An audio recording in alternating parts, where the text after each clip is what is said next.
बधाई हो। आज देश को पहले बुद्धिस्ट और दूसरे दलित चीफ जस्टिस ऑफ इंडिया मिल गए। आज भारत की सबसे बड़ी अदालत यानी सुप्रीम कोर्ट के चीफ जस्टिस बनने वाले जस्टिस भूषण रामकृष्ण गवई ने भारत के मुख्य न्यायाधीश के पद की शपथ ली। इसके बाद सवाल उठ रहा है कि क्या एक दलित के चीफ जस्टिस बनने से दलितों के खिलाफ हो रहे जुडिशियल डिस्क्रिमिनेशन पर रोक लगेगी, या जस्टिस गवई भी सवर्ण जजों की तरह ही दलितों पर ज्यादा कठोर साबित होंगे। क्या एक बुद्धिस्ट के चीफ जस्टिस बनने के बाद पिछले कई महीनों से चल रहे बोध गया मुक्ति आंदोलन में लगे बुद्धिस्टों को कामयाबी मिलेगी?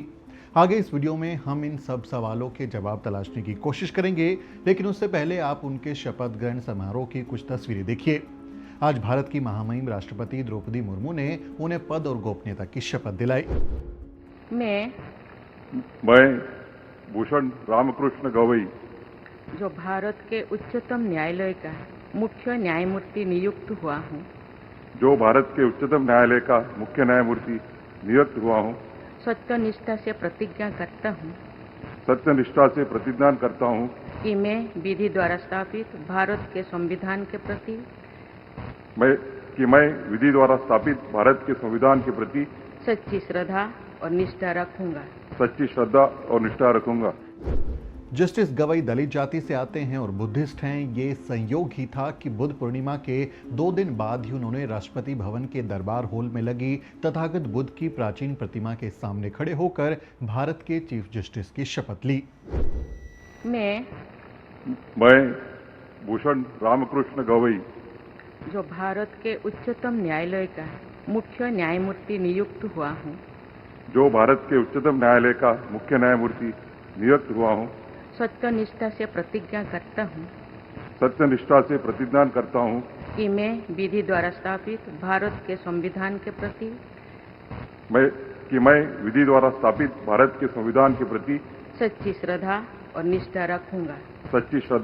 निष्ठा रखूंगा। आपको जस्टिस गवई के कुछ फैसलों का विश्लेषण करके भी बताएंगे, लेकिन उससे पहले आप उनके बारे में कुछ जानकारी जान लीजिए। जस्टिस गवई का जन्म महाराष्ट्र के अमरावती में हुआ था। वो एक दलित बुद्धिस्ट परिवार में पैदा हुए हैं। उनके पिता रामकृष्ण सूर्यभान गवई को भारत की राजनीति में दादा साहेब के नाम से जाना जाता है। वो एक प्रमुख दलित नेता थे। रामकृष्ण सूर्यभान गवई बिहार के राज्यपाल भी रहे थे।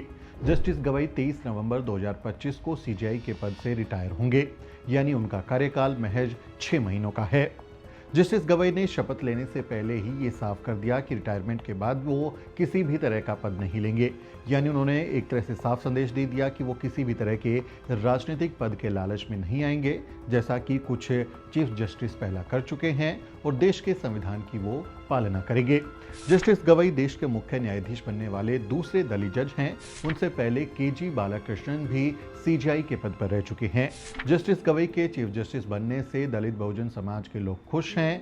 अम्बेडकरवादी और बुद्धिस्ट विचारधारा वाले जज का चीफ जस्टिस बनना निश्चित तौर पर वंचित तबकों के दिल में उम्मीद जगाने वाला है। ये बाबा साहेब डॉक्टर अम्बेडकर के संविधान की ही ताकत है कि एक अछूत कही जाने वाली जाति में जन्मा एक बच्चा आज देश की सबसे बड़ी अदालत का मुखिया बन पाया।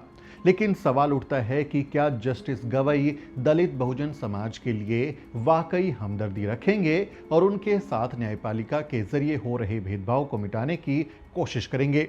इसके लिए जस्टिस गवई के कुछ पुराने फैसलों पर नजर डालना सही रहेगा। कोटे के भीतर कोटा यानी SC/ST लिस्ट में सब क्लासिफिकेशन के मामले में जस्टिस BR गवई का जजमेंट सवर्ण जजों के जजमेंट से अलग नहीं था। जस्टिस गवई ने जोर देकर कहा था कि SC/ST के आरक्षण में क्रीमी लेयर लागू होना चाहिए। 1 अगस्त 2024 को दिए फैसले में जस्टिस गवई ने कहा था, राज्य को अनुसूचित जाति और जनजाति वर्गों के भीतर क्रीमी लेयर की पहचान करने की एक नीति बनानी चाहिए और उन्हें आरक्षण जैसी सकारात्मक कार्रवाई से बाहर करना चाहिए जो इसका फायदा ले चुके हैं। यही सच्ची समानता प्राप्त करने का एकमात्र तरीका है। यही नहीं, 9 जनवरी 2025 को जस्टिस गवई ने क्रीमी लेयर पर सुनवाई को लेकर चल रहे एक मामले में कहा था कि अब गेंद केंद्र सरकार के पाले में है। उन्होंने कहा था, हमने अपना मत व्यक्त किया है कि पिछले 75 वर्षों को ध्यान में रखते हुए ऐसे व्यक्तियों को जिन्होंने पहले ही आरक्षण का लाभ ले लिया है और अब दूसरों के साथ प्रतिस्पर्धा करने की स्थिति में हैं, आरक्षण से बाहर किया जाना चाहिए। लेकिन यह फैसला कार्यपालिका और विधायिका को लेना है। ऐसे में अब सवाल उठता है कि क्या चीफ जस्टिस गवई के कार्यकाल में ही SC/ST के आरक्षण में क्रीमी लेयर लागू कर दी जाएगी। क्रीमी लेयर को लेकर जो दलित बहुजन चिंतक हैं उनमें अलग अलग मत हैं। कई लोगों का ये मानना है कि क्रीमी लेयर दरअसल आरक्षण को खत्म कर देगी और बाद में आर्थिक आधार पर आरक्षण को ही मान्यता दी जाएगी और बाकी आरक्षण को खत्म कर दिया जाएगा और इस तरह से आप देखेंगे कि दलित बहुजन समाज की हकमारी होगी। लेकिन जस्टिस ने जो कहा है, जो आज चीफ जस्टिस बन गए हैं, उनके इस बयान और उनकी टिप्पणी के बाद से अब केंद्र सरकार के पाले में गेंद है। अक्सर ये देखा जाता है कि जब किसी महिला को जज बनाया जाता है तो वो पुरुष जजों से ज़्यादा महिला विरोधी फैसले देती है। अमेरिका में देखा गया कि जब किसी ब्लैक को जज बनाया गया तो वो वाइट जजों से ज़्यादा ब्लैक विरोधी फैसले दे रहा होता है। तो क्या ये थ्योरी दलित जजों पर भी लागू होती है? दरअसल इस थ्योरी को काउंटर स्टीरियोटिपिकल बायस या इंटरनलाइज्ड ऑपरेशन से जोड़कर समझा जा सकता है।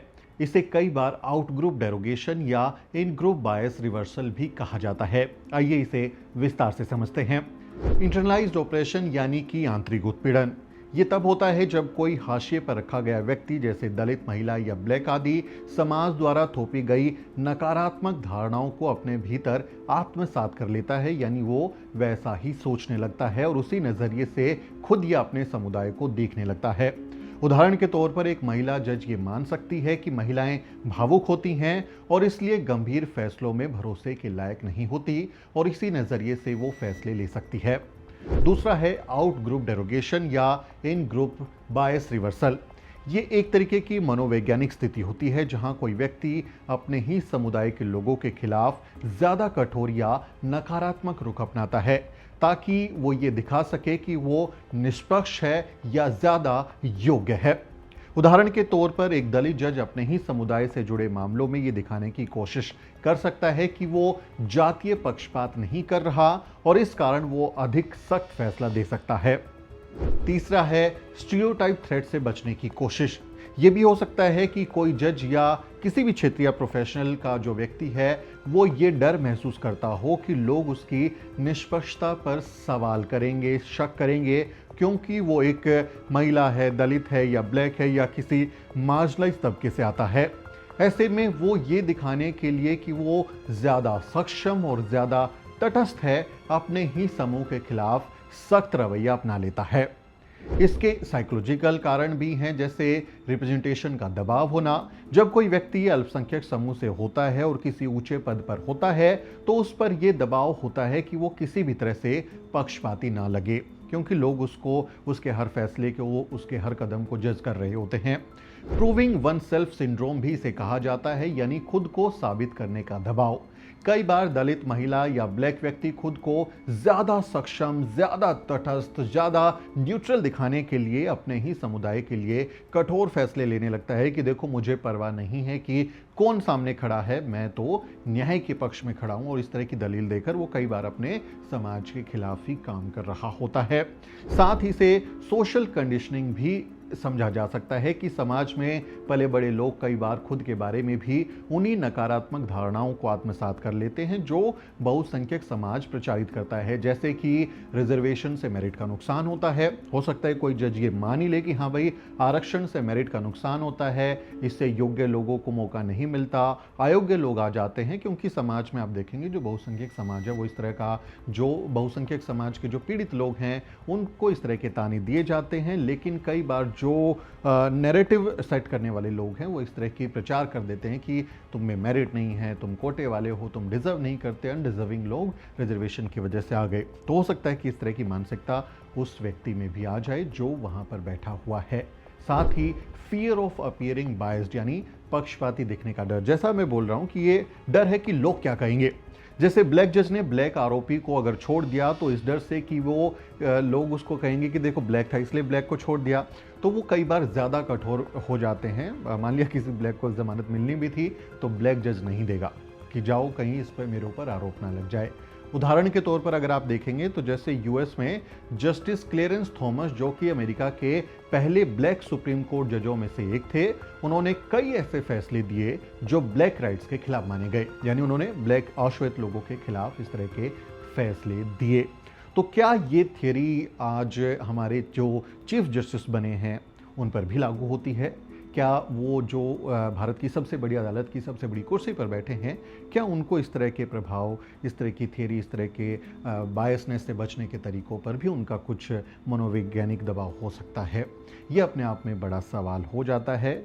अब देखना होगा कि जब वो चीफ जस्टिस की कुर्सी पर बैठते हैं तो वो दलित बहुजन समाज को लेकर, जो कि समाज में सबसे ज़्यादा पीड़ित हैं, सबसे ज़्यादा मार्जिनलाइज हैं, उनके प्रति वो कैसा रवैया अपनाते हैं, या फिर हमने जैसा देखा है कि कई बार जो संवैधानिक पदों पर दलित बहुजन बैकग्राउंड के लोग जाते हैं वो दूसरे लोगों को खुश करने की ज़्यादा कोशिश करते हैं। तो हम उम्मीद करते हैं कि हमारी देश की सबसे बड़ी अदालत के सबसे बड़े मुखिया उन वंचित तबकों का ख्याल ज़रूर रखेंगे जिनकी जिम्मेदारी संविधान ने उनको दी है, और वो बाबा साहेब डॉक्टर अम्बेडकर तथागत बुद्ध के दिखाए रास्ते पर चलेंगे, समता, समानता, बंधुता, न्याय का रास्ता अपनाएंगे और समाज के वंचित वर्गों की भलाई करेंगे।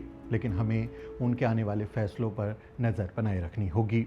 इस पर आप क्या सोचते हैं, कमेंट करके ज़रूर लिखिए। आपसे अपील है कि वीडियो को शेयर करें और द न्यूज़ वीक को सब्सक्राइब करना ना भूलें। वीडियो के अंत में आपसे एक छोटी सी अपील। साथियों, अगर आपको द न्यूज़ वीक का काम पसंद है और आप चाहते हैं कि हम यूं ही अम्बेडकरवादी पत्रकारिता करते रहें, तो हमारी आर्थिक मदद जरूर करें। आप अपनी स्क्रीन पर दिखाई दे रहे इस QR कोड को स्कैन करें और न्यूज़ वीक फाउंडेशन के खाते में अपनी दान की राशि भेजें। QR कोड के अलावा आप UPI के जरिए भी मदद कर सकते हैं। आप हमारी UPI ID newsweek@yesbank पर भी मदद भेज सकते हैं। इसके अलावा आप हमारे अकाउंट में भी मदद भेज सकते हैं। खाते का नाम है news week foundation, account number है 02358800000640। IFSC कोड है YesB000235। बैंक का नाम यस बैंक है और ब्रांच है नेहरू पैलेस, दिल्ली। आप डोनेशन के एवज में इनकम टैक्स में भी छूट पा सकते हैं। डोनेशन की रसीद पाने के लिए ट्रांजैक्शन का स्क्रीनशॉट हमें भेजें। टाइप करें डोनेशन स्पेस आपका नाम और हमें 8595794224 पर व्हाट्सएप करें।